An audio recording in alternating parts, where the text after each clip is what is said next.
Hey everybody, this is Andy, aka Love Retro BTW, across Twitter, Instagram, and Twitch. I do a podcast every Saturday called Cafe BTW, a morning gaming podcast, a retrospective look at the wonderful world of retro gaming, from interviews to guests. Join us every Saturday, like a Saturday morning cartoon, starting at 8 a.m., 11 a.m. Eastern. Also, if you're on Twitter, please join the brand new retro gaming community, a place to share, connect, and show your love for the retro gaming community. All the links are down below. And remember, enjoy the Gamers Week podcast.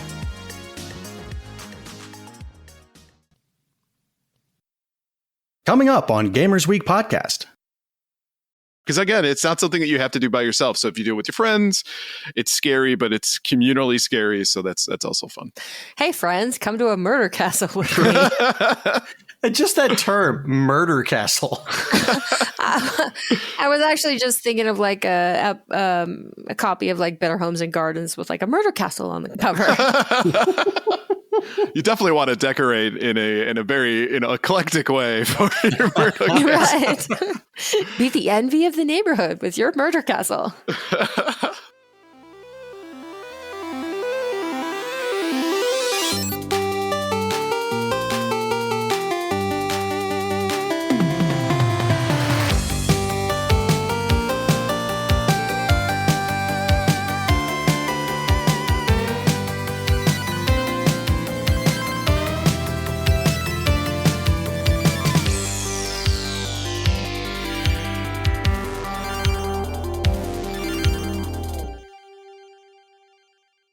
So the universe decided to stub my toe twice tonight. Universe decided that, not you. No, it was the universe. It didn't. It's not like I get kicked in the balls. It decided to stub my toe. Okay? Does that happen often? No, but I guess if it's a metaphor, for something bad, really bad happening, you get kicked in the balls by the universe or whatever deity you believe in or what have you. Okay. Just don't kink shame him. I would never. If that's what Donnie's into, then I wish him all the kicks in the balls that he can ever desire. Not quite there yet on my journey, so. I assume we're ready. Ready, Yep. Freddy. Welcome to Gamers Week podcast. Like the name says, we analyze the best, worst, and weirdest headlines of the past week in the video game industry. This is episode 48. Today is Tuesday, November 15th, 2022. My name is Donnie G. Retro, and I'll be your host this evening. And with me, as always, are two of my gracious co-hosts. The first one gets joy from making clowns cry. His name is Retro Game Brews, a.k.a. Ryan Payne, a.k.a. whatever you want to call him, Mr. Clown. Ryan, how are you doing tonight? I'm doing fantastic. I'm trying to think up of a clown joke that isn't dark and humor related, but nothing's coming to mind. So I think Prince had a song called "This Is What It Sounds Like When the Clowns Cry," and I'm sure it was just a clown horn going.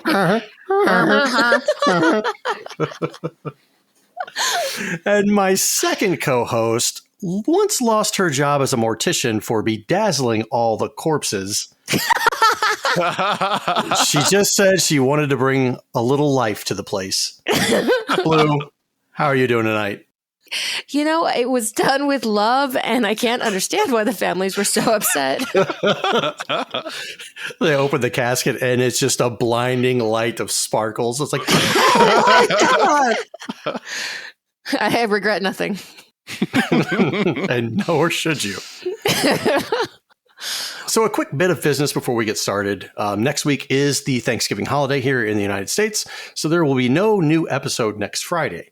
But we will be back to your regularly scheduled podcast programming in December. Regularly. Brilliant. Yeah.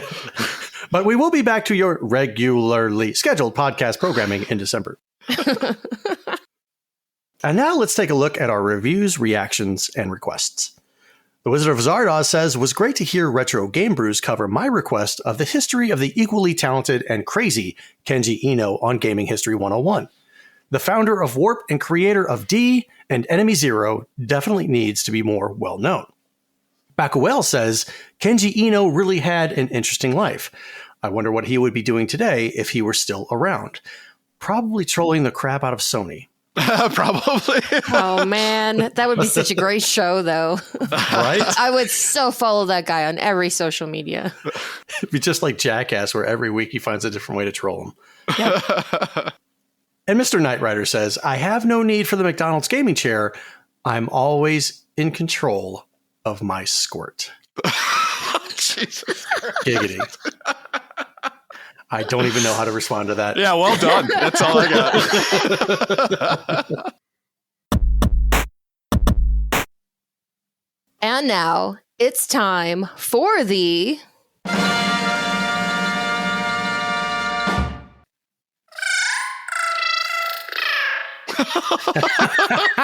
Anyone want to guess what that is supposed to be? An electronic mouse. No, but that's a good guess. Donnie? Sounds like a Smurf getting strangled underwater, but I'm going to do that next time. Gargamel strikes again. it's like, so sick and tired of you Smurfs ruining my plans. And You just smurfing against- Smurfs. Get smurfed. I don't know. It is meant to be a mosquito. Mosquito. I was way off. All right. Every Monday on Twitter, we post our VIP. That is our very important poll. And if you'd like to participate, follow us on Twitter at GamersWeekPC. So the question for this week, what is your favorite autumn-themed level in gaming? And this was, I think, the closest poll we've ever had. Right. So in a tie, we have Animal Crossing New Horizons Autumn and the Golden Forest from Ghost of Tsushima, both with 24.1% of the vote. And the winner was Maple Tree Way from Mario Kart Wii with 25.3% of the vote. The true winner of the poll, however, was the other category with 26.6% of the vote. So let's go ahead and look at some of the comments from the poll. At Fernley Flynn says, Gusty Glade from Donkey Kong Country 2. The leaves are falling and the music is divine. At Duck Rogers 24 says, Halloween Town in Kingdom Hearts, ? I'll allow it. At Joseph R. Casper says, Click Clock Wood during fall in Banjo-Kazooie. At Darkwing J says the fall version of Mushroom Hill in Sonic & Knuckles. And at New Dad Gaming says Stardew Valley. The music is also very autumn. Is that a thing? Yes, full of pumpkin spice tunes. All right. So how did you vote in the poll, Ryan? I actually went with Maple Tree for the Nintendo Wii for Mario Kart.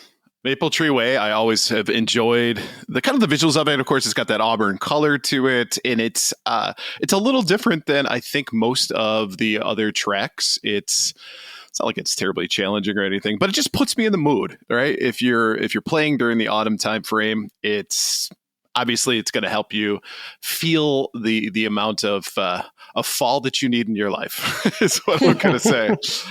But this one is I think overall it's a tough question. You know, there isn't a lot of games out there that have a specific autumn theme to it. So wanted to be topical when we picked this poll, but I think it's actually kind of a tough decision. And considering I've never played Ghost of Tsushima or Animal Crossing New Horizon, my choice is going to be Maple Tree Way.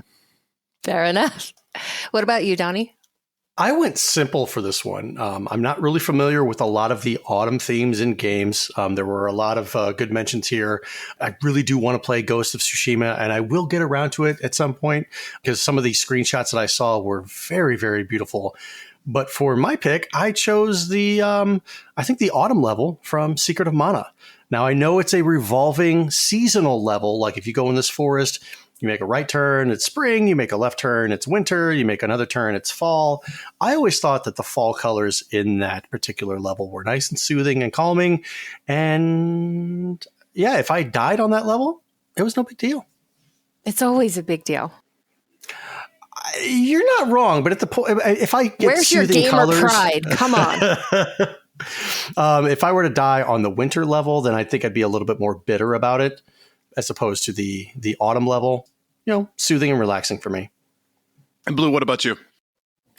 So first, I want to give a shout out to what I think is the worst autumn level. Uh-oh. Have you guys ever played Super Mario World and Beat Star Road? Yes, of course. Yeah. And you know what happens to the game when you do that. What your reward is for finally finishing that bone-crunching gauntlet is that what was once a bright, colorful, happy, cheery game turns into this brown wasteland of weird enemies. And it's like, this is 1,000 times worse. How do I turn it? If I go back and play Star Road again, will it go back? I mean, it's horrible. You done messed up. Yeah. It's the worst reward ever. But in a shocking plot twist, I did not vote Maple Tree Way from Mario Kart Wii. That is actually my least favorite Mario Kart. And as Ryan said, it's a really simple track and not that interesting. Mm-hmm. I went with Golden Forest from Ghost of Tsushima. That entire game just took my breath away over and over and over again. It is such a beautiful game, even on the last gen consoles. It's absolutely gorgeous. And Golden Forest, the first time you see it, you're just like, oh my God, get into that photo mode, take all the screenshots because I need about 1,000 new desktop wallpapers. So that was hands down my favorite. Nice. Oh, go ahead, Donnie. I'm not hosting. Sorry. That's right. My bad. I'm stepping down. Step aside. And now it's time for our patron shoutouts. We couldn't do what we do without the help of our gorgeous patrons. Here's some of the generous folks supporting Gamers Week on Patreon. Zach, huge thanks. Rerun Gamer. #1 Blue Sick Boys fan. Appreciate ya. Random Retro Dude. Princess Kitty Mew Mew. Rai Rai's secret best friend. Mega Retro Man. Gamatroid. Emo S. Bill Tucker. Ryebread's #1 fan, Fruitcake's #1 stan, Duck with Thick Thighs, The Wizard of Zardoz, Clayman71, Great Saiyaman 81, B&T Zilla Guy, Geek With That, Crunchy Kong, Sheriff Snacks, Frank Grande, J&L Game, Love Retro BTW, Steven San, Ramboski, Terry Kinnair, Ducks in Disguise, Jim and Colleen, Games with Coffee, Davey PGH, and the Red Ox PDX family, including Shannon and Luke.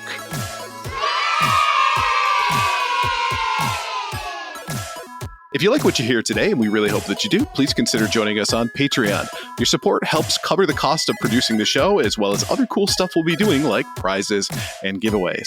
You also gain access to our weekly patron-only bonus cast called Gamers Week Uncut, Patron with Benefits. Visit patreon.com/gamersweek or follow the link in the show notes to learn more. If you don't subscribe this week, you'll be forced to sit next to your uncle who wants to talk about politics at Thanksgiving. Have another drink, Uncle. Damn. And now let's take a look at our headlines for the week. Our headline segment is proudly sponsored by the Retro Game Club podcast. It's a fantastic family-friendly retro gaming podcast, not a codpiece. In each episode, Rob and Hugh pick 2 games to play and discuss, as well as news, interviews, and other topics. Right now, they're playing through Arkanoid 2 and Kaboom. Visit them at retrogameclub.net or follow the link in the show notes. I don't think I've spent serious time with either of those games. I think they're the kind of games that, like, you go into the arcade, put in a quarter, get bored quickly, and move on to something else. Yes, exactly. I don't know. I like Kaboom. That's a fun one for the Atari. You got the little paddle controller, right? Going back and forth. It's entertaining for a solid 20 minutes. So, man, yeah, respect to you, Rob and Hugh, for really, really playing through these 2 games, because I could not. All right, first up from Washington Post. Twitter users impersonate video game companies, causing mayhem. Several Twitter accounts have used Twitter Blue's purchasable blue check to pose as video game companies. One account, posing as Nintendo of America, posted an image of Mario flipping the middle finger. Mario would never do that, complained one person on Twitter. Well, he did, responded the Nintendo imposter. It's been a tumultuous time for Twitter.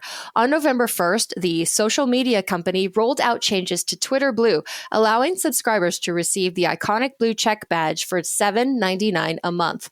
The change has led to widespread confusion. The blue check previously meant that the account owner's identity had been verified by the company. Now, it simply means the user has paid for the subscription.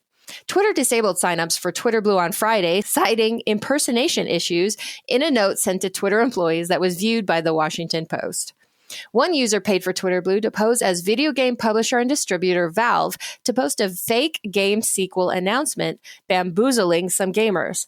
Yet another account impersonated Rockstar Games with a false update on the studio's upcoming title, Grand Theft Auto 6. A Twitch parody account tweeted fake changes to Twitch's controversial revenue split. Elon Musk has drawn widespread criticism for his aggressive early changes to Twitter. Comedian Kathy Griffin and actor Valerie Bertinelli posed as Musk as jabs against Twitter's new verification system. Last week, Musk initiated layoffs, aiming to cut close to half the company's staff. What a you-know-what show. It has been a complete circus on Twitter the last 2 weeks, week and a half. Right. It has. And this isn't the only case of people getting a blue check mark and impersonating a company. I think I read in the news where a company that makes insulin, somebody had impersonated that company. Right. I saw and that. Went on there and said, hey, from now on, insulin is free. And that company's stock tanked. Yeah. Yeah. So I think what's going to happen is either you have a government entity that's going to step in and do something about this, or it's just going to get shut down. I will say that some of these things are funny and they're done in the breath of comedy, because if you look at who they are, it's obviously fake. Right. And you can tell. It's a little bit discouraging that these fakes have convinced so many people. Right. Because it's like the powers of deduction of the average Twitter user apparently are much lower than I was giving them credit for, which was already pretty low. But I mean, are you honestly going to sit there and think that Nintendo of America would post a picture of Mario flipping the bird? I know, that's so stupid that would convince anybody, that you would suddenly go, well, my children aren't playing Nintendo anymore because look at Mario. Come on. Nintendo has like at least 40 years of being wholesome to a fault. Come on. If this were around April Fool's Day, I'd probably believe. I'd be like, nah, not even then. Like maybe 1% would have believed. No, not even then. Fine, Blue. We'll go with whatever you say. Thank you. That's all I really wanted. I think one of the things they also point out here is that the verification process in the past was very selective, and it meant some semblance of like validation, right? Your social media account is somehow contributing to, journalism, or you're a celebrity or something in that regard. But if everybody can purchase it for any reason, just for $8, it really loses that luster pretty darn quick. It does. Yeah. I mean, we talked about this on our Uncut show, but forever I have wanted a blue check mark. And now that you can just buy one for $8 a month, it's like, never mind. It doesn't make it special anymore. No. And the whole thing was like, it's like, oh, your identity has been validated. Who the F is Twitter to say like, oh, your identity is validated? What? Yeah, kiss my ass. Well, I remember years and years ago when I was managing a Twitter account for the business that I was working for, just a small local business. And Twitter popped up a thing that said, would you like to validate your account and get a check mark? And to do that, all I had to do was put in my cell phone number. Interesting. Yeah. So I was like, well, A, I don't want to give Twitter my cell phone number for a different account that's not really mine. Mm-hmm. And then B, how on earth does that verify anything? It just means you have a cell phone number on file. And I'm sure the process has changed since then, probably quite a bit. But I don't know. I kind of feel like the blue check mark thing has always been kind of iffy because there's like fictional characters that have verified accounts. Like I think Cookie Monster has one. What? That guy gets a blue check mark? Like, I don't know how you verified the identity of Cookie Monster, but he's nothing from the waist down. Well, he person, is something. people. You're just supposed to pretend you don't see it. I guess so. Yeah, at me Cookie Monster is verified. Damn it. And he has 600.3 thousand followers. Of course he does. Of course he does. Every tweet is, I like cookies. Kind of. What's your favorite cookie? Have you had this cookie? You know, it's worked for Cookie Monster for decades. Why change now? No, wasn't he? They switched him over to a vegetarian diet at one point. Yeah, but that didn't stick. No. That was the no fun Cookie Monster era.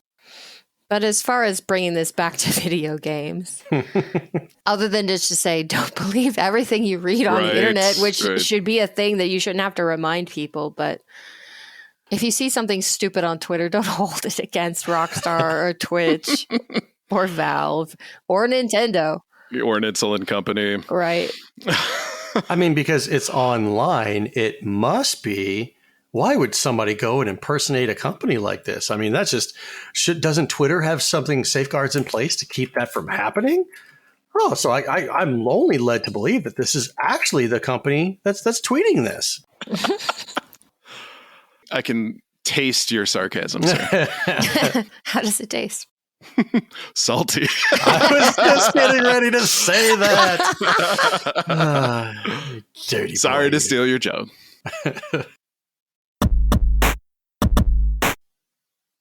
All right, next up from VGC, Xbox proactively suspended up to 4.8 million user accounts in the first half of 2022. Microsoft has revealed that it proactively suspended up to 4.78 million Xbox users' accounts during the first 6 months of 2022. The data was included in the company's inaugural... That's a word I can't say. Inaugural.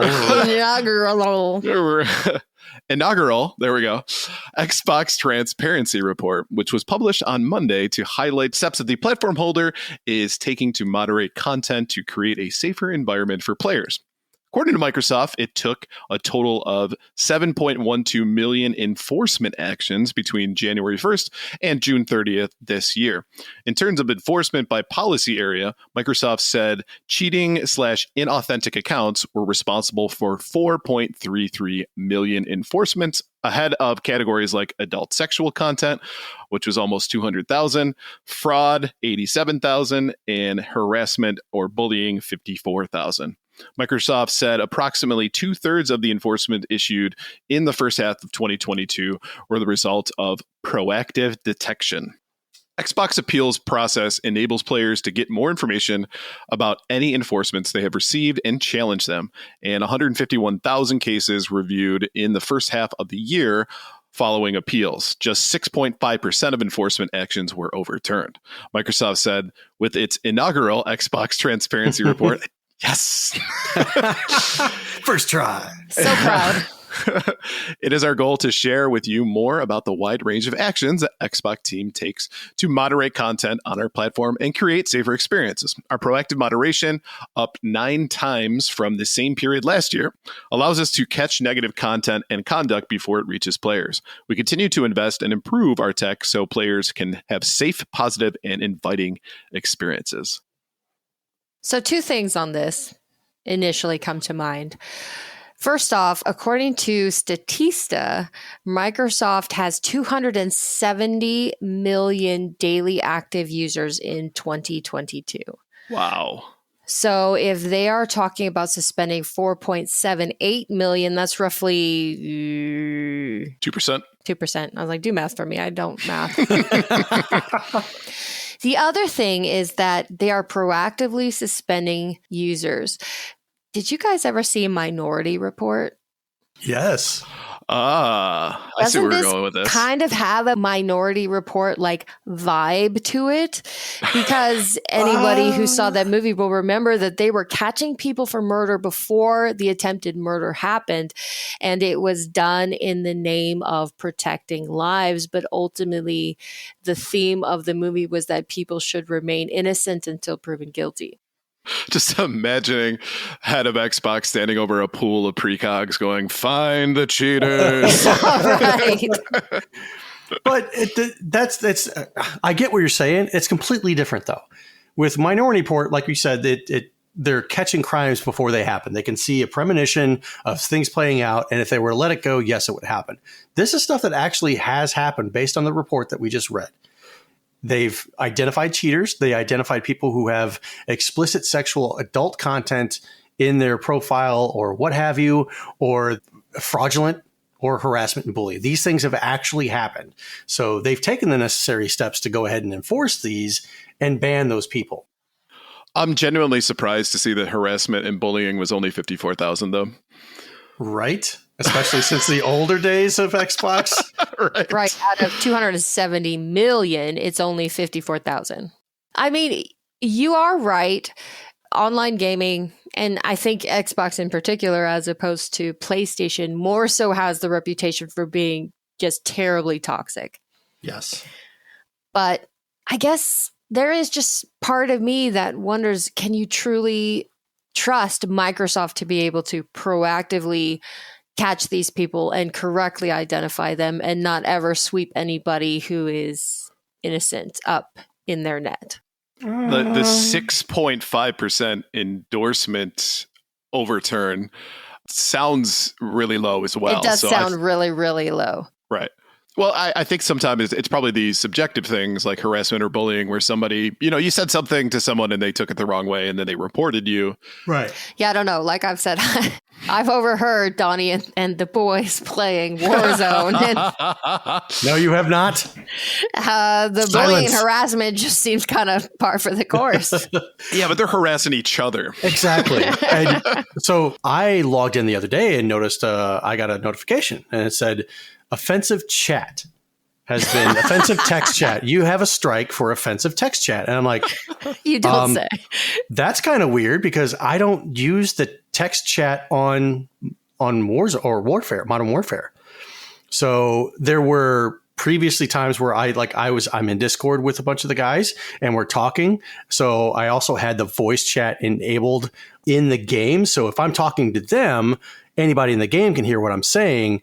And I probably said some things that were not meant for that specific chat. And maybe somebody reported my profile for that. But as far as like the text chat is concerned, I've never typed anything in to Modern Warfare 2 that was offensive. Right. And that kind of strike doesn't come from Xbox itself, but it does kind of lend to my argument of the more these systems are automated to catch this many different accounts, the more likely it is that it becomes unfair. True. And now I see what you're saying. You get caught up in just a general rounding up of offenders when what you did probably is like very, very minuscule versus it's just like the person who gets thrown in the cell with a murderer and the only thing he did was he has an unpaid parking ticket. Just thinking like, I wonder what the ban rate is then in Australia and the UK. the masters of profanity over there. Maybe they have different bots. Because they use a specific C word. Yes. Is just like every single day to them. It's like, oh, it's no big deal, mate. Just called them an effing this. And they're like, wow, I can't believe you used that word. What? Me mom uses that word. Yeah. Right. I called me pastor then. Apologies to our UK listeners. That's not what I signed out like at all.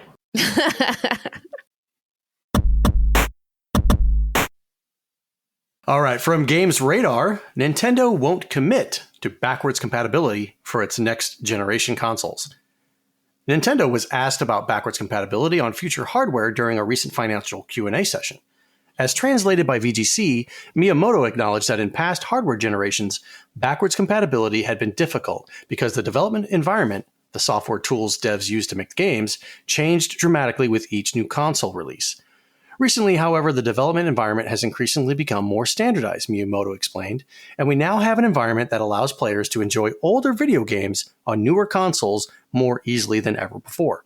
However, Nintendo is not putting its emphasis on backwards compatibility and won't commit to it being available on whatever its next consoles look like. Nintendo's strength is in creating new video game experiences, so when we release new hardware in the future, we would like to showcase unique video games that could not be created with pre-existing hardware, Miyamoto said. The Switch is coming up on its 6th birthday, and it's pretty unusual for a console to last so long without even an announcement for its successor. A more powerful version of the Switch hardware has been rumored for years. And given the platform's underpowered hardware, at least compared against consoles like PS5 and Xbox Series X, fans have been eager for any news on what Nintendo's got planned next. However, the official line from Nintendo remains a general, no comment on new hardware. I mean, this isn't something that's terribly new for Nintendo. I mean, up until the Wii, there wasn't really backwards compatibility with any of their consoles. No. The Wii allowed you to play GameCube games. So, I mean, I'm not terribly surprised by this news. No, it was basically just Game Boys for a while. Right. They made the Game Boys able to play the previous iterations games, which was really, really nice. You know, it always made me wonder whenever like the Nintendo Entertainment System was out and then we switched to the Super Nintendo. I was like, oh, what if I want to play my old Nintendo games on my Super Nintendo? It's like, well, you just kind of have to keep your NES.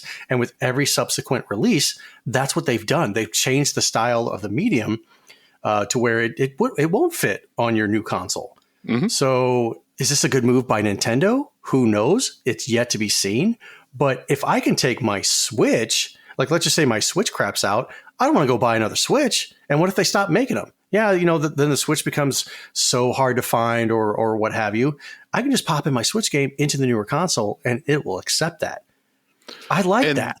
That would be awesome. Don't get me wrong. But one of the things that Nintendo has done is made bank off of you repurchasing these games at obviously a lower price to play them on the newest console. So absolutely. Not much lower. Right. Depends on the game, right? Yeah, $5 discount. Nintendo has gotten a lot of flack for releasing, you know, more or less the entire Wii U library onto the Switch. And like, these aren't new games. Why should people pay full price for these games? But everybody does because A, the Wii U was a complete failure and most people didn't have one. I didn't. So these are new games to me. And then also B, Nintendo always releases their games for full price. So why should they stop? So it makes complete sense that they'd be like, no, we don't have to do backwards compatibility because people will keep buying our games anyway. And honestly, they could do what they did with the Super Nintendo and the Nintendo and the Genesis and the N64 is set it up so that it's a service that you subscribe to on a month or on a yearly basis with their online that gives you access to older games. Absolutely. I'm not necessarily thinking they would do that with the Switch right away, but you know, you never know. They may just say, hey, you know what? We're not going to make it backwards compatible, but here's a digital game that you can download or be a part of this service of old Switch games. And we'll just throw an emulator on there. Have some fun. Pay us money. Yeah. I think Microsoft's approach with Xbox and Game Pass and making everything as backwards compatible as possible has kind of led the general consumer base to think that this is something that they should expect. Right. When really it's just Microsoft is the only ones who care about that. And PlayStation and Nintendo have made it pretty darn clear that we're not interested in that even a little bit. And honestly, it's an extra cost for them.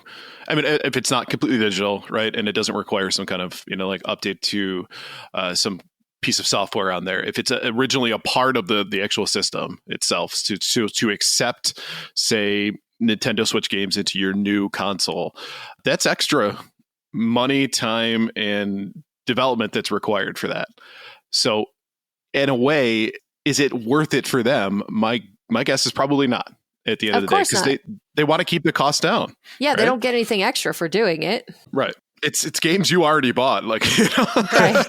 But what if Nintendo were to come out with this Transformer new console that allowed you to play NES, Super NES, GameCube, Wii U, In a Retron 5. Oh my God. Like they basically came out with the Super System and said, hey, look, every single system that we've ever made, guess what? Pop your disc in, pop your cartridge in, you can play it. I almost guarantee you with 99% certainty that Nintendo would hold the market share for like a good 10 years with that. I think that would only be appealing, though, to people like us, honestly. Right, exactly. I don't think the average video game player gives a rat's butt about that. There are tens of us, literally, okay?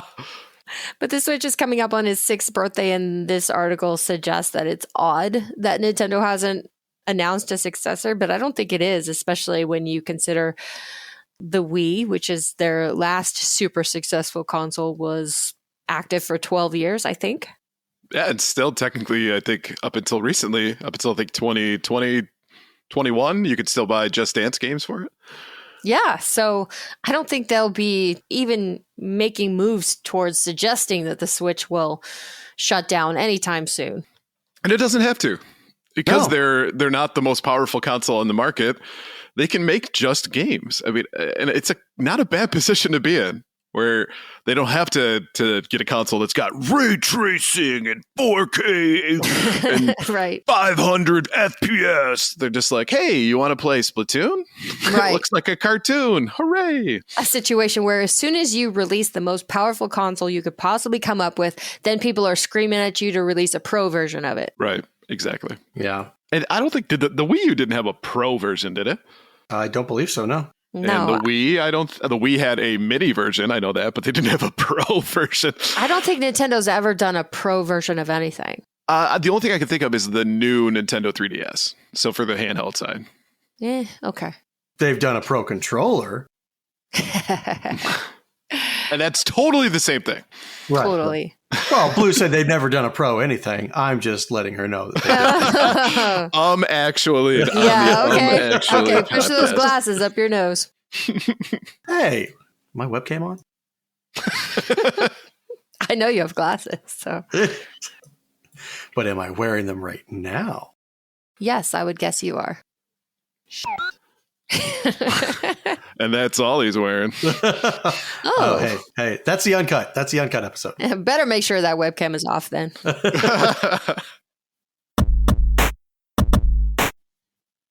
All right, next up from Nintendo Life, random, Rockstar reportedly turned down a GTA movie starring Eminem.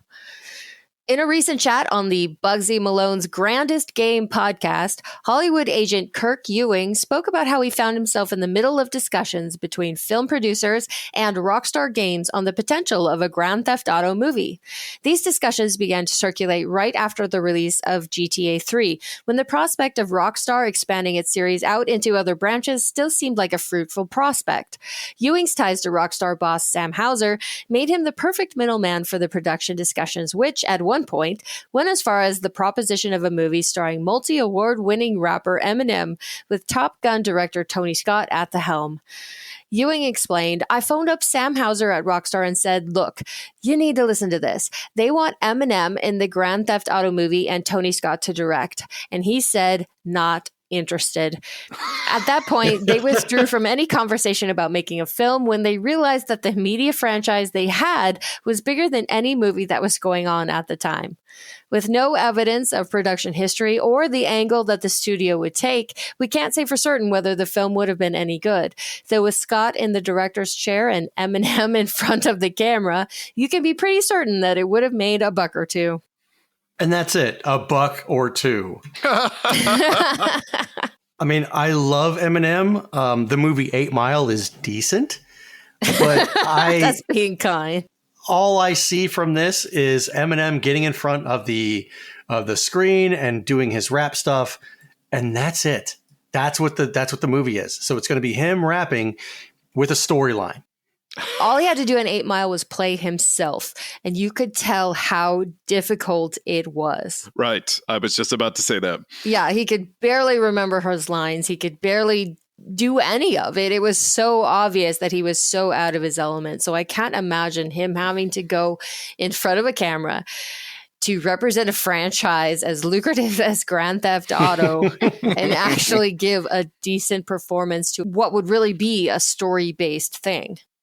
I would say that just on its own merit, without Eminem involved with it, Grand Theft Auto as a movie actually sounds like it has some prospects. I mean, the gangster genre is alive and well nowadays. And so it wouldn't be surprising to me that they would be interested in making a GTA movie. But yeah, I definitely would pick a different frontman than Marshall Mathers here. And what's to separate that from just a regular mob movie?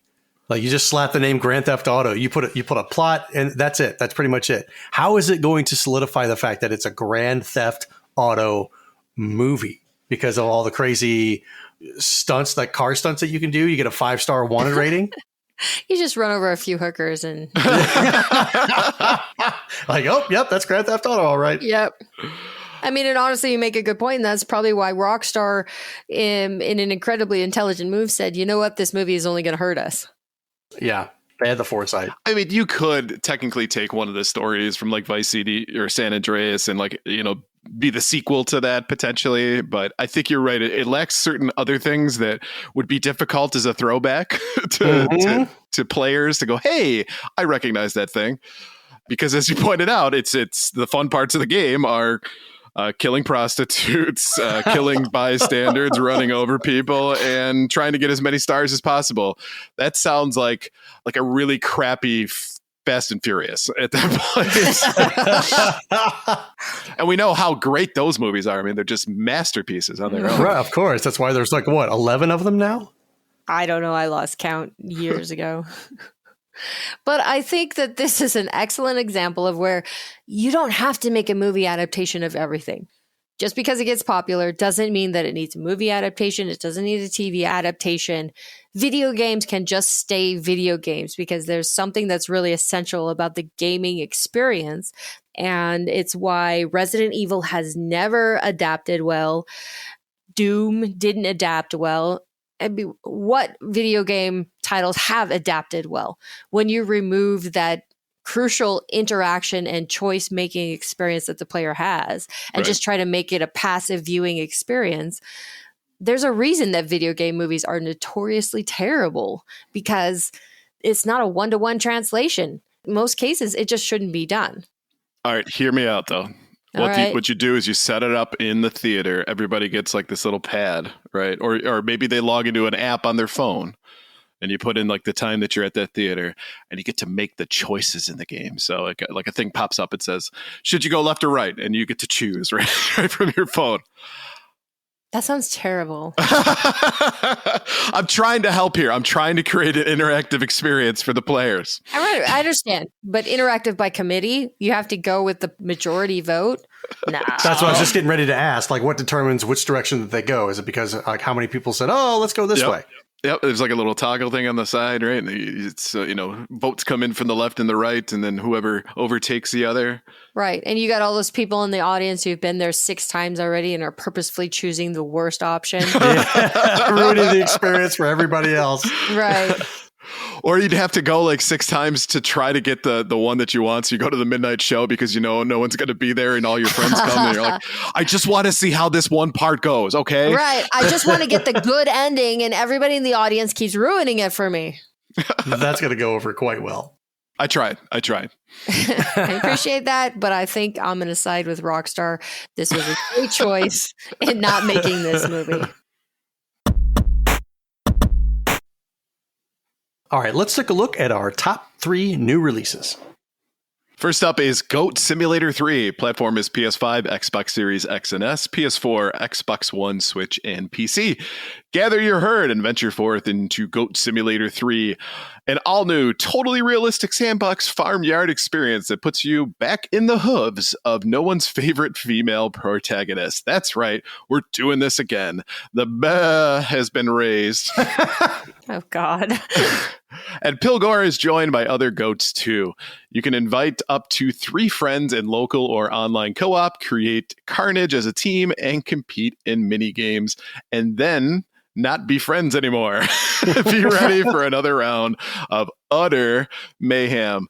Lick, headbutt, and ruin your way through a brand new open world in the biggest waste of your time since Goat Simulator. Next up, the Dark Pictures Anthology, The Devil in Me. Platform is PS5, Xbox Series X and S, PS4, Xbox One, and PC. A group of documentary filmmakers receives a mysterious call inviting them to a modern-day replica of serial killer H.H. Holmes' murder castle. But on arrival, they soon discover they've been watched and even manipulated, and suddenly there is much more at stake than their rating. Escape the torturous creations of an evil monster who is hell-bent on becoming America's deadliest serial killer and survive elaborate killing rooms where your own death is by the killer's design. Share your story online with a friend or aim your safety in numbers through the online 5-player Pass the Pad mode. Can you outsmart the killer and check out all your cast? All playable characters can live or die in your version of the story. And last up, Pokemon Scarlet, Pokemon Violet platform is Switch. Catch, battle, and train Pokemon in the Paldea region, a vast land filled with lakes, towering peaks, wastelands, small towns, and sprawling cities. Explore a wide open world on your own pace and traverse land, water, and air by riding on a form-shifting legendary Pokemon. Choose Brigatito, Fuecoco, or Quaxley to be your first partner Pokemon before setting off on your journey through Paldea. So taking a look at these 3, Blue, which one are you going with for this week? Well, I never played the original Goat Simulator. And of course, there was no Goat Simulator 2. They just went straight to Goat Simulator 3, which is amusing. And I gotta say, there's a lot of good puns in this description, but I'm still not sure about the appeal of a sandbox game where you just run around as a goat. Pokemon has never been my thing. The Dark Pictures anthology, The Devil in Me, so I do like horror games. But of course, if you're going to a serial killer's murder castle, not expecting that it's going to go horribly wrong, I'm not sure that I can help you. This is meant to be like a cheesy B-movie kind of thing, and you want to see how many characters that you can help make it through to the end of the story. I get that. It's maybe just a little bit cheesy even for my taste, but of these 3, that would be the closest one that I would probably enjoy. Nice. Donnie, what about you? I'm leaning more towards the same as Blue, the Dark Pictures anthology, The Devil in Me. I've never played Goat Simulator 3. It sounds fun, but I don't know what do you do in the game? You troll people. That's the whole point. Oh, okay. Well, you then troll NPCs. That might be a fun, just like passive, casual. Like, oh, let me go and be a for about 30 minutes. I got some time to kill. Yeah, that's about all you'd get out of it. I feel like good half hour. Never been a Pokemon player. That stuff doesn't appeal to me. But the Dark Pictures anthology, one of the games in there was the Man of Medan, which I've wanted to check out for quite some time. So this actually has 3 separate games in there. And this one being a horror game, that's my thing. So I think I'm going to check this one out. Nice. When are you going to finish streaming Madison? I will get around to it. Called out. I'm just asking. So what about you, Ryan? So Goat Simulator sounds like something that would be fun to play with friends. I would imagine you would get a lot of laughs. I just don't think it's something that I would actually want to spend money on. So if somebody gave me a copy of Goat Simulator 3, I'd be like, yeah, sure, let's check it out. Anybody wants to send review copies by way of Gamers Week podcast. Absolutely. I will definitely take a look at your mildly amusing game. I have to say, I'm surprised that the puns didn't get you, Blue. So I said I appreciated them. Right. You appreciate that. I'm just saying, I'm surprised it didn't pull you all the way in. I appreciate the strength. You are showing strength. Goat puns are easy. It's a softball. Let's be honest.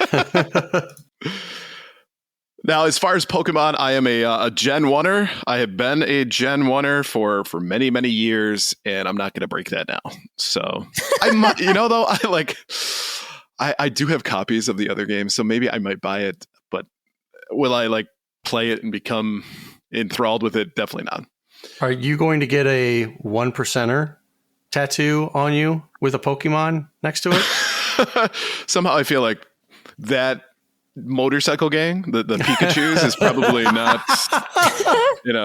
it's not the most badass one when you show up to a bar. You should get that tattoo though. It's say Gen 1 with the sprite of whatever starter Pokemon you had. Yeah, which I'm going to guess you had the water one. What's the water Squirtle, one? correct. I knew it. Squirtle.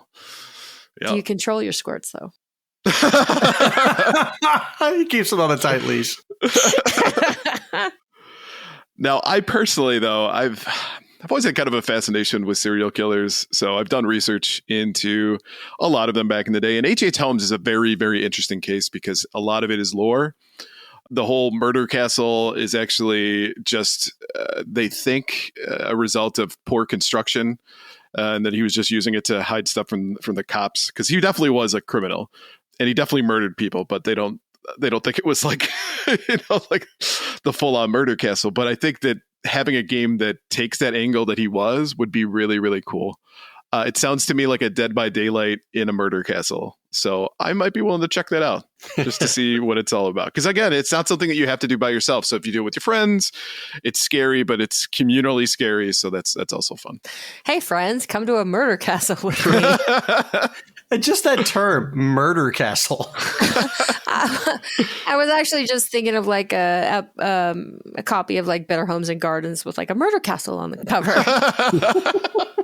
You definitely want to decorate in a very eclectic way for your murder castle. Right. Be the envy of the neighborhood with your murder castle.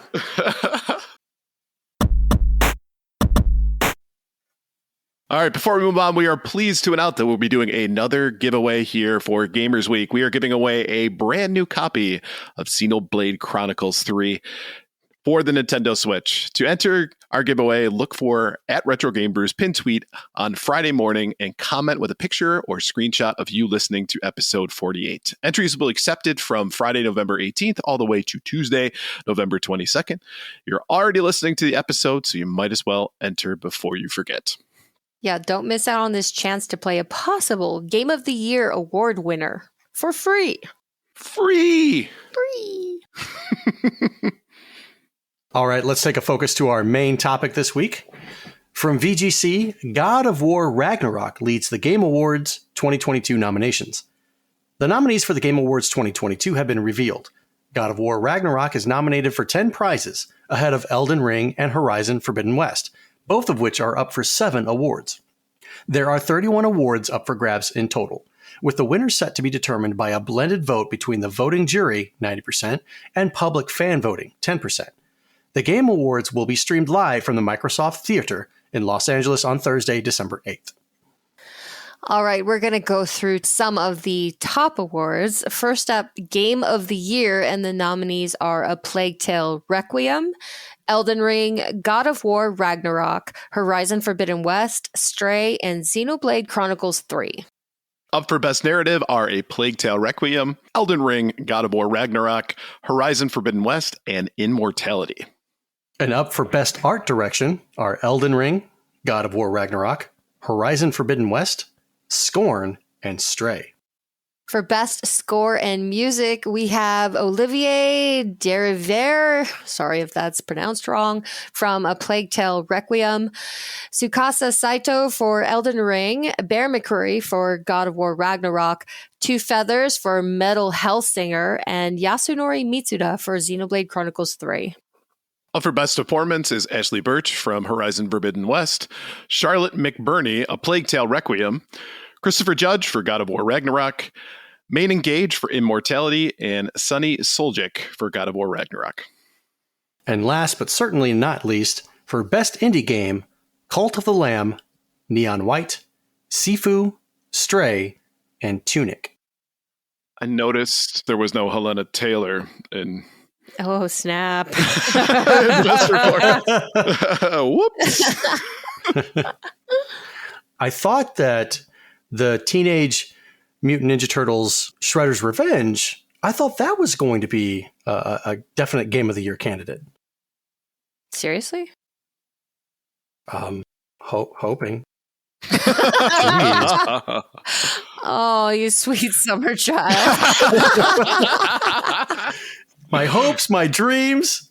There is nothing about Shredder's Revenge that says that the journalistic elite of the gaming industry should be voting for that. Something that's comprised of fan service and retro art style. But these journalists are shills at best because they take bribes. Agreed. They take money to give reviews and good reviews and bad reviews or whatever. And I just figured that maybe a little bit of good would come out in the universe, and a game that we, the collective we, the royal we, love would possibly be nominated. And I will say this, though. How many times have we said over the years, the Game Awards are stupid. I'm not going to watch it. I hate it. It's dumb.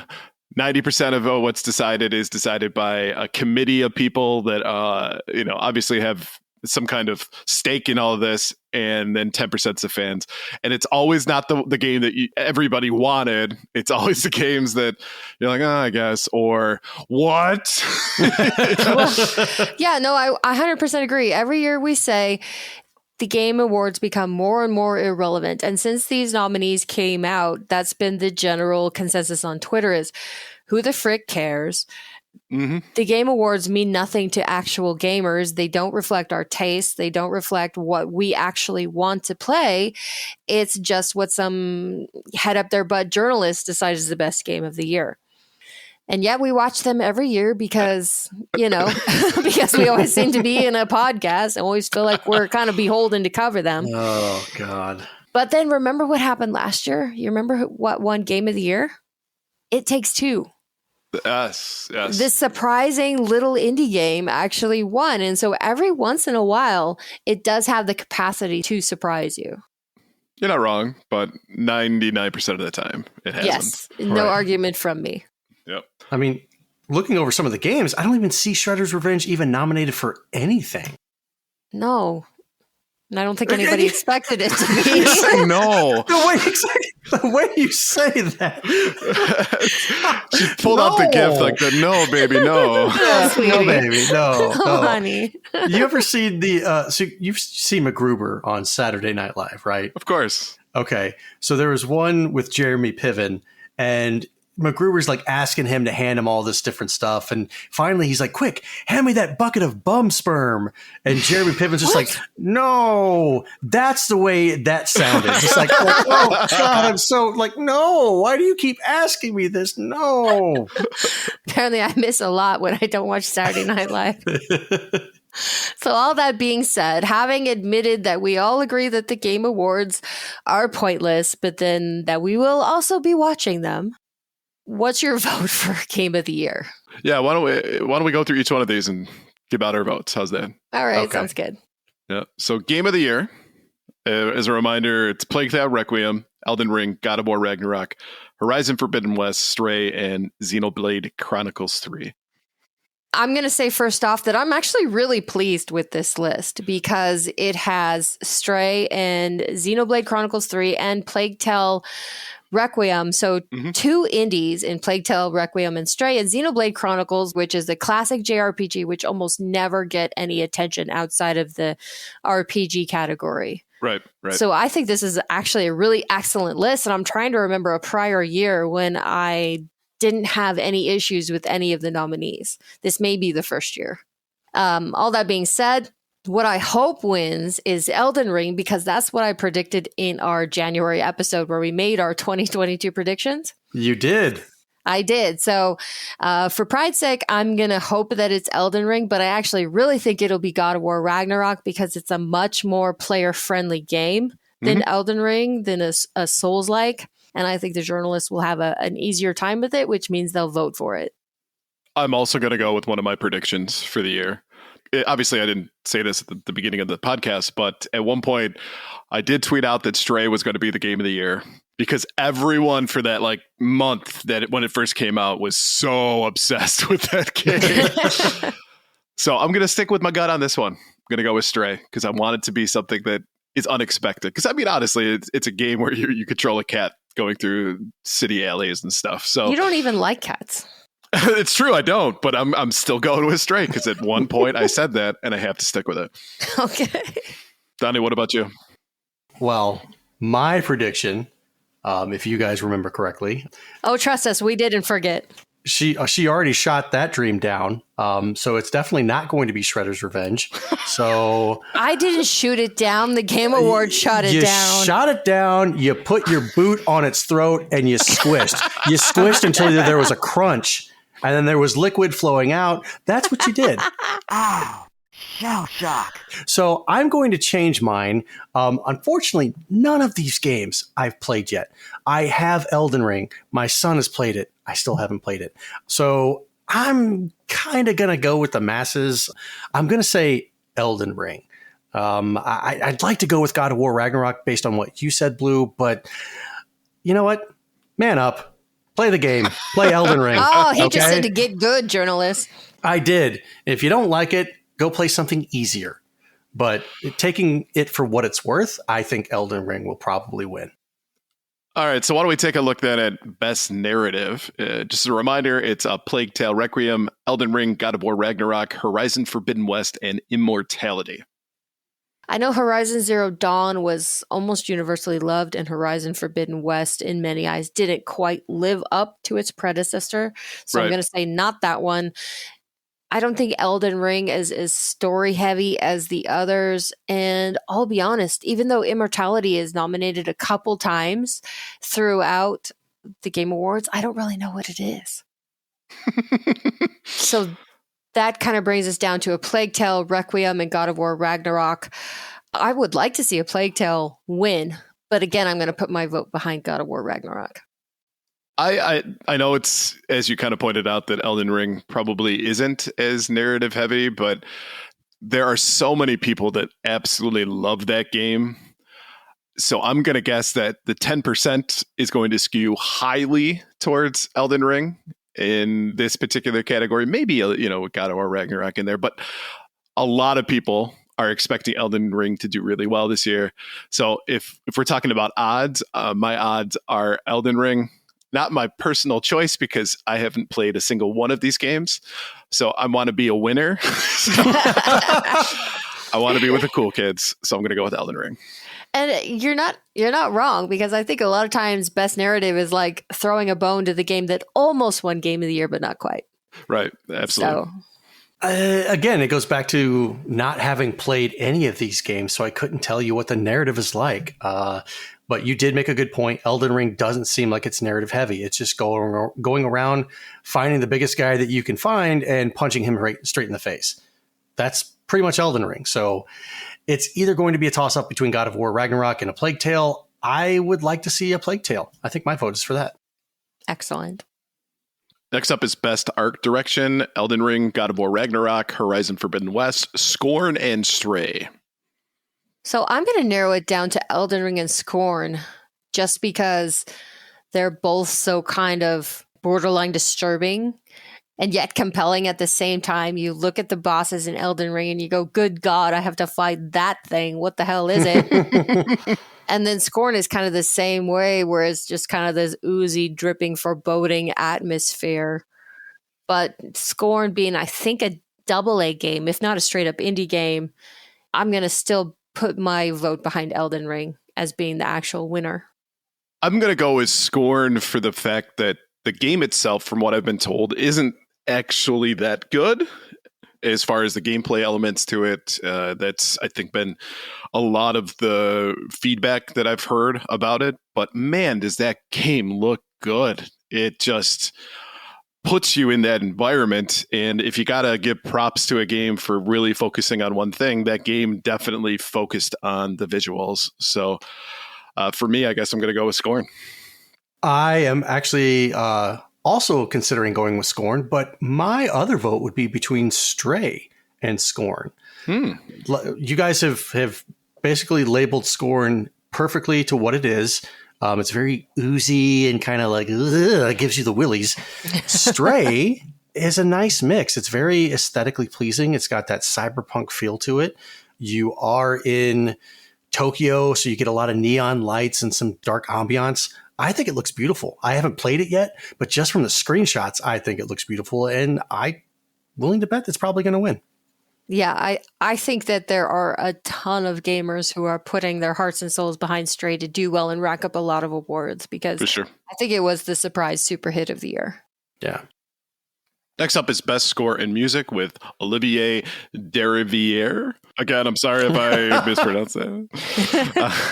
A Plague Tale Requiem, Tsukasa Satoi with Elden Ring, Bear McCreary for God of War Ragnarok, Two Feathers for Hell, Metal Hellsinger, and Yasunori Mitsuda for Xenoblade Chronicles 3.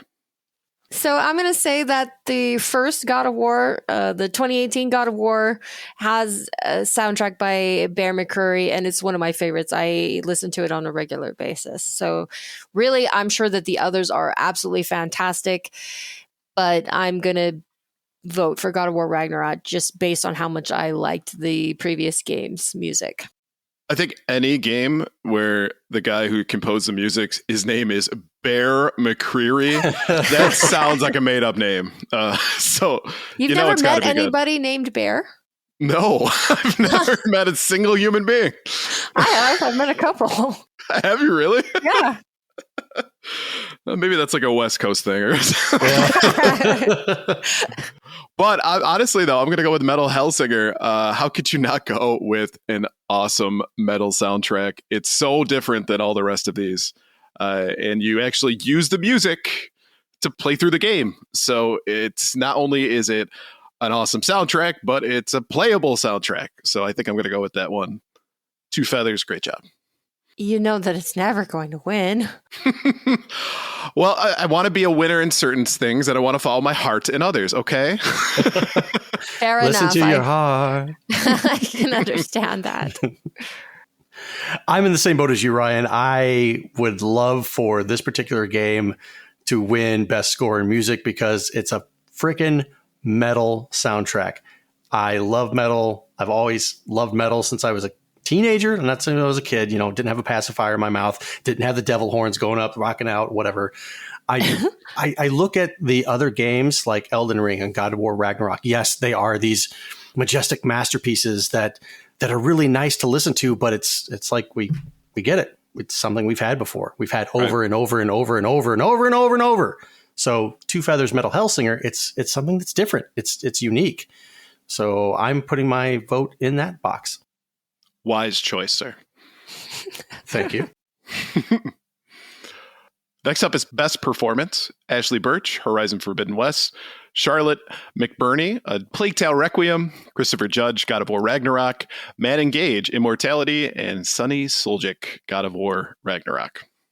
So I love Ashley Birch. I think she's pretty amazing in everything she does. Christopher Judge, of course, was fantastic in the previous God of War, but I'm going to go 100% behind Charlotte McBurney in A Plague Tale Requiem.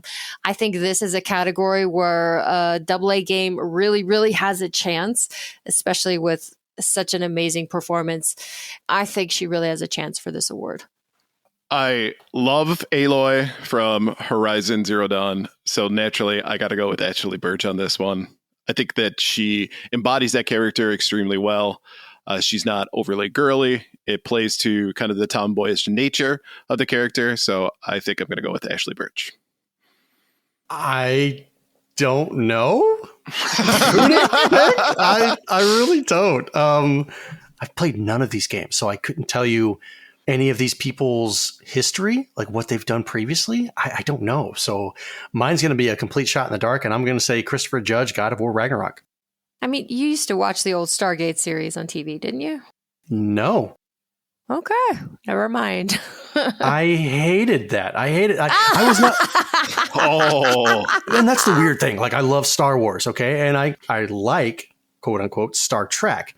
But Stargate and Babylon 5 and all, no thanks. Do you hear that? That's Mr. Blue's heart breaking into pieces on the floor. He's like Ralph Wiggum, just like, Pretty much. I've seen so much Stargate you wouldn't even believe. I'm just really looking forward to the hate downloads that we're going to get for this episode. Yes. That son of a, he hates Stargate. Well, I'll show him. Hey, Council Bluffs, let's download these episodes. All right. And last is Best Indie, which is Cult of the Lamb, Neon White, Sifu, Stray, and Tunic. There's not a bad choice here. Nope. Any of these will win, and it would be 100% deserved. If you're asking me my favorite, though, I'm going to go Cult of the Lamb. I thought the game was so funny and so amusing and so full of dark, irreverent humor. Hands down, my favorite. I'm also going to go with Cult of the Lamb on this one. Just the concept alone makes it so hilariously awesome. The fact that you're a lamb starting your own cult and sacrificing, and it just, the whole thing is just so absurd. It just makes for such a fun experience. I mean, to be fair, your cult members ask to be sacrificed. It's not you're just walking up and killing them. So you could if you wanted to be the mean cult leader. I wasn't. I was the nice cult leader. I'm with you guys. It's pretty much going to be a clean sweep, except for it's a 99% clean sweep. I am choosing Cult of the Lamb basically by what you guys have said about it. But Stray, I feel, is it's a dark horse. I think maybe Stray will take it from if Stray wins Game of the Year. How could you not win Best Indie? And why is there no best performance for Stray? I don't understand. The guy who voices the cat. I love your work. They had Andy Serkis doing motion capture. There's an episode of South Park where they had George Clooney play the dog, which I think is the best thing. Andy Serkis in a motion capture suit, raising his butt up in the air, looking at that. What do you call the cat? Butthole. Oh, that's right.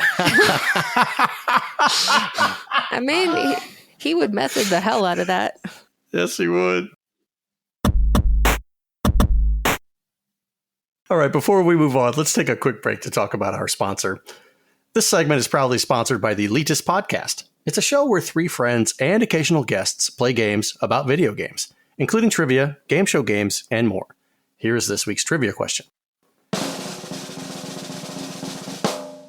With the announcement of the 2022 Game Awards nominees, it's a great time to look back on the history of the show, especially at the more absurd presentations from VGX, the progenitor of TGA.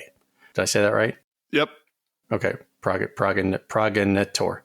Progenitor, you're right. Progenitor. Yeah.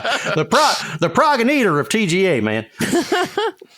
For example, 2004 was the first and last year the awkwardly titled Voice Performance Awards were given out before they changed the names in 2005. Do you remember the ridiculous way they were worded? Tune into the Elitist Podcast this Wednesday to hear the answer. You can find the Elitist on your favorite podcast platform, and we'll also have their links in the show notes. Any guesses? No, I feel like... Awkwardly titled Voice Performance Awards. I'll give you the first part of this. It's best performance by a. Best performance by a... Fictional character? By a voice actor in a fictional interactive medium. How extremely specific. It was totally a guess. The correct answer is best performance by a... Redacted. Okay. As opposed to... I don't know. I don't know where that one goes. So apparently there may have been a best performance by an... Redacted. Or a... Redacted. I don't know. Something. Alrighty then. Mm-hmm. Weird.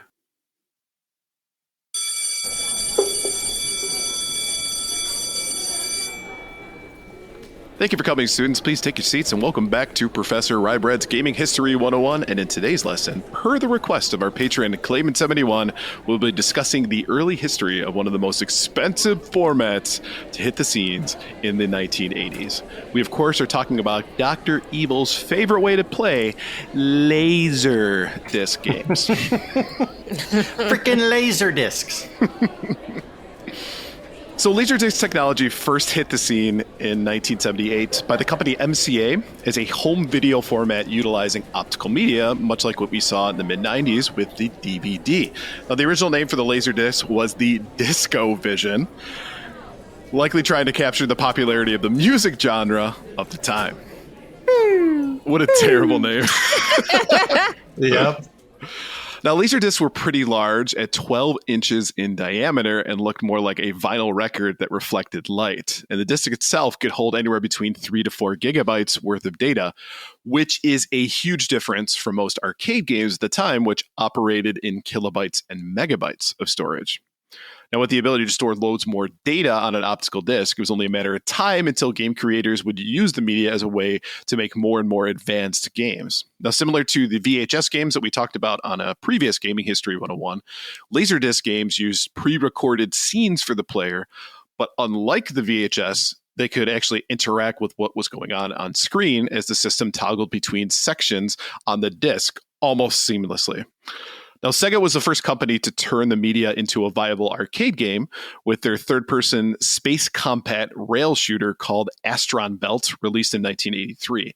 Now, in this game, the player would control a large sprite ship that would shoot lasers at enemy ships and asteroids on screen while avoiding getting shot themselves.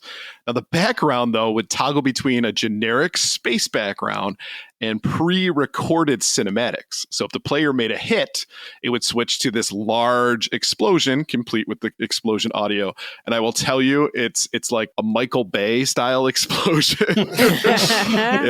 Somehow I feel like in space, gasoline fire explosions shouldn't exist, but they do in Astron Belt.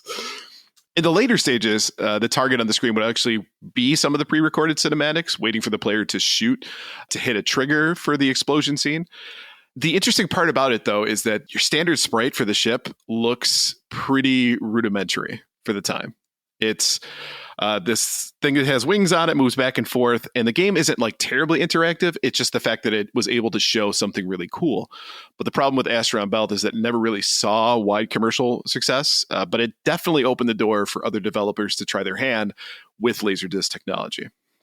So enter Rick Dyer, who is one of the many fans of the interactive game Adventure for the Atari 2600. Everybody loves that game, right? It was really like the first home console kind of RPG. And he decided, you know what? I want to create my own game that he called Shadone, which was going to be an expansive fantasy game inspired by Lord of the Rings. Rick is a man after my own heart. And he envisioned a game that would feature illustrations on each scene and developed a prototype called Secret of the Lost Woods, which was basically just a small section of the larger Shadone game that he wanted to create. And it used rolls of printing calculator tape that would be wound forward and backward via a microprocessor to show illustrations, information drawn on its surface. So this is actually a toy. It's not necessarily a game. And with the advent of the Laserdisc player, though, Dyer realized that he could consolidate the audio and visual content onto one media and created a device called the Fantasy Machine. Yeah, right? Like, what are we talking about here? Yeah. I'm sure that, Laserdisc definitely had some of that going on. Yeah. So he actually presented this device to prospective toy manufacturers, and nobody bought it. So he kind of realized after a while that still images with narration over top of it were kind of insufficient to capture in the toy market. So he actually started doing an animation project for it rather than still images. The first project was this game. I don't know, you might have heard of it. It was called Dragon's Lair. No, I've never heard it. Yes. Which, like Secret Woods, was a smaller section of Dwyer's envisioned Shadone game. Now, Dragon's Lair was developed by Advanced Microcomputer Systems and published by Cinematronics Incorporated. Dragon's Lair features the hero Dirk the Daring, who's controlled by the player traversing an evil castle full of traps and enemies as he attempts to save Princess Daphne. Now, have either of you guys played this game? Yes. Briefly, and been absolutely terrible at it. I have loved Dragon's Lair since I was a kid, since I first saw it in the arcades, and had absolutely zero luck playing with it, just like Blue. And the thing is, it requires so much memory. Yeah, and it was It so does. expensive too. So when you messed up, and you messed up every time until you figured out what the game wanted you to do and when was the crucial part. Absolutely. Like, you would drop $50 into that game in an afternoon easy and still not really get anywhere. And the crazy part about it, to be good at Dragon's Lair basically meant that you just knew where to go and when. Right. It's completely trial and error. Right. Didn't they change it too to where like you wouldn't replay the same thing? Like, so let's say you went down one hall and you died, but then you came back. You wouldn't necessarily go down that same path again, would you? Wouldn't they change it up? Yep. So if you died, sometimes it would put you into a different section for sure. Which is awesome, right? You get to experience more of the game. Maybe there's a cooler way to go or an easier path, and you're like, oh, I'll just die here. But that messes with your memorization. Right, for sure.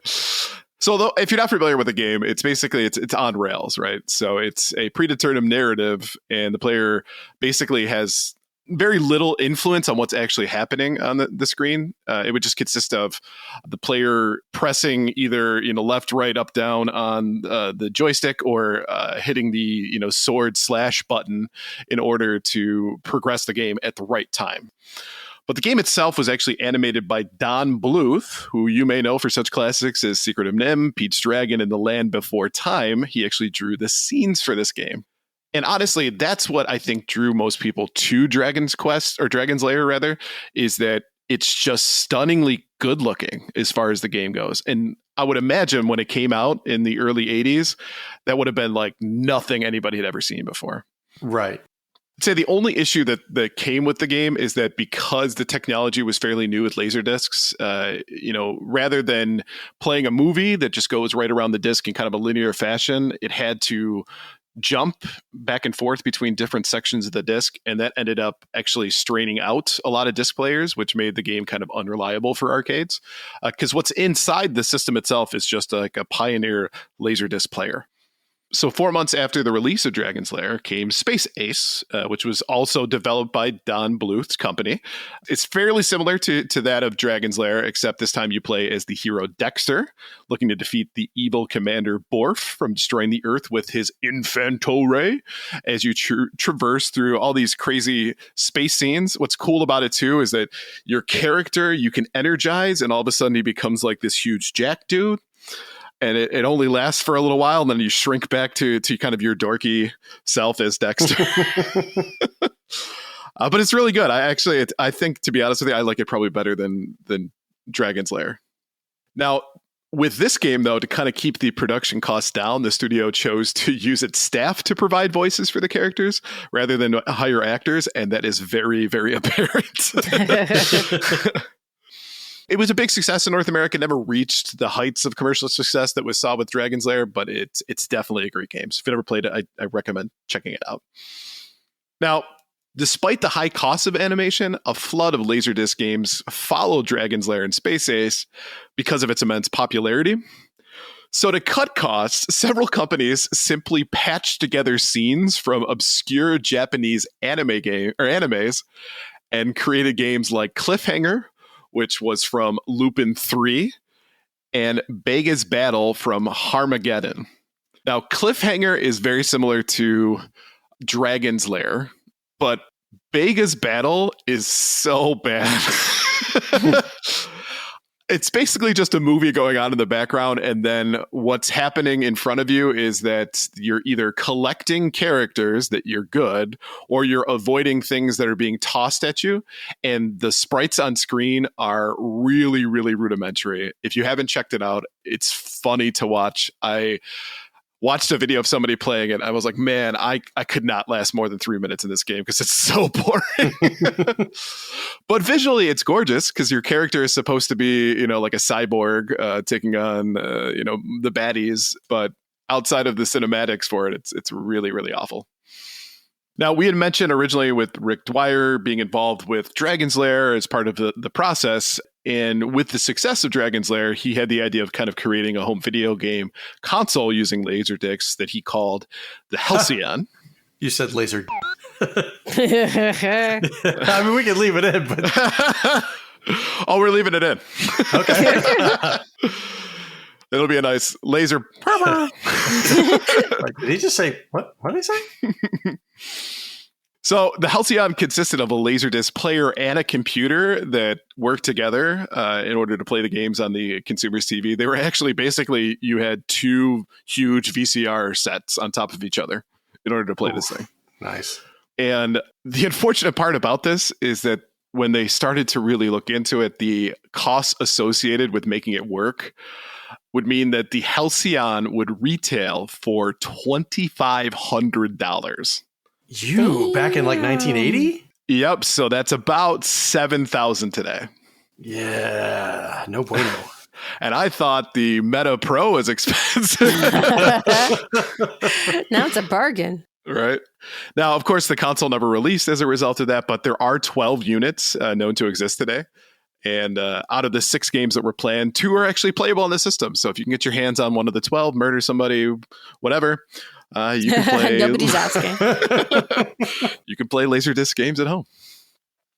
Now, the last company that we're going to talk about is American Laser Games that began producing laserdisc arcade games in the early 1990s. That enunciation, man. Yes.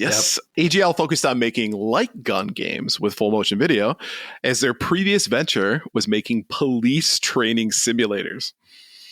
So they released a game that you guys might be familiar with, Mad Dog McCree, in 1990.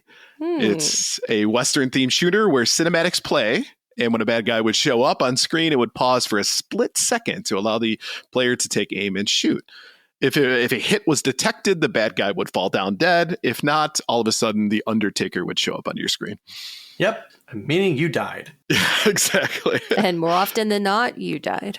Oh, Yes, yes. you did. And the funny part is I watched a playthrough of it where they basically just automatically got the right hits every single time. And the game itself is about 12 minutes long. That's it. Huh, okay. Right. But you probably playing it would never get to the point where you would just do a quick run through of it. So I would imagine that that 12 minutes was actually more like an hour of you trying to get to the right spot. Right. And the thing is, too, with the game itself, the bad guys didn't always show up at the same times every time you played. It was different. So that made the game also much more challenging. But the one thing I don't like about Mad Dog McCree is the ending is really, really anticlimactic. They didn't expect anybody would ever get that far. Right, pretty much, right? Just thanks for playing. Like, what? Yep. So they had a lot of success with that Mad Dog McCree. That's a pretty popular game. And it would actually end up leading to them making more light gun games, such as a sequel for Mad Dog, Space Pirates, which is hilarious, by the way. I own that game. Yes. And the voiceover is so bad. Actually, you know what? Now that I mentioned it, Mad Dog McCree, the acting in it is so atrocious. But they also came up with Crime Patrol 1 and 2, kind of going back to their roots. And then finally, they made an additional Western-themed game called The Last Bounty Hunter. So many of these games, as you kind of pointed out to, Donnie here, were eventually ported to CD-based home consoles like the Sega CD, CDI, and 3DO. Now, eventually, Laserdisc games kind of fell out of fashion due to other technology catching up to the quality that they were able to provide, because spending that much to produce a arcade machine that probably isn't going to make as much back is probably not the best route to go. Not good for the business. Exactly. So to kind of sum things up, Laserdisc games defined, I think, what a game could be. And unlike VHS gaming, it was interactive, fun, and visually appealing. And arcade games, really may not be what they were today without Laserdisc kind of helping push the technology. So wanted to say thank you so much for attending today's lesson. Big thank you to Claimant71 for requesting today's topic. And just a reminder, if you have any ideas for a story you'd like to hear, send us a message at gamersweekpodcast@gmail.com. We might feature your suggestion. All right, let's go ahead and wrap up this week's episode. Thank you for listening to episode 48 of Gamers Week Podcast. And a big thank you to the Retro Game Club Podcast, the Elitist Podcast, and Love Retro BTW for sponsoring this episode. Don't forget to check out their links in the show notes. Also, a quick reminder that there will be no new episode next week, but we will be back in December. So if you're feeling froggy, go back through and re-download the old episodes. The entire library. We just as many downloads as you can get. Right. Go get a new podcast app on your phone and just download the entire backlog. If you're at Thanksgiving with your family, your extended family, maybe you want to turn them on to the Gamers Week podcast and say, here you go, check this out. Yeah, if not, just put in those headphones. We'll be here for you. We promise. Right. When your uncle turns to you and goes, you know what? I really want to talk about, turn that on. Yep.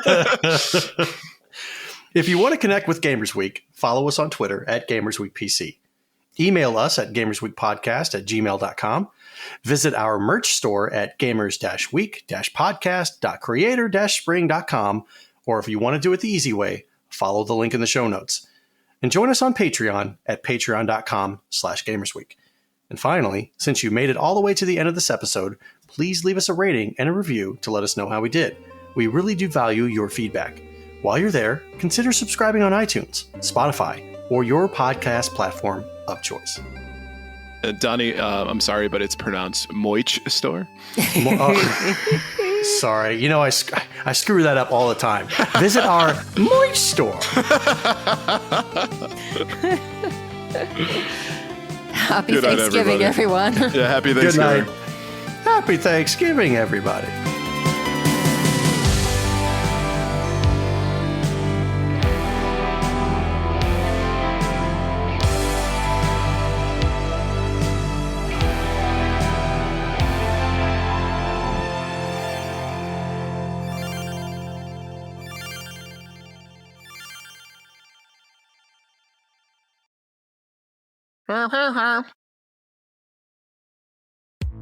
Welcome to Gamers Week Uncut. Welcome to Gamers Week Uncut. Welcome to Gamers Week Uncut, patrons with benefits. This is the unscripted, patron-only bonus cast with less editing and more dirty jokes.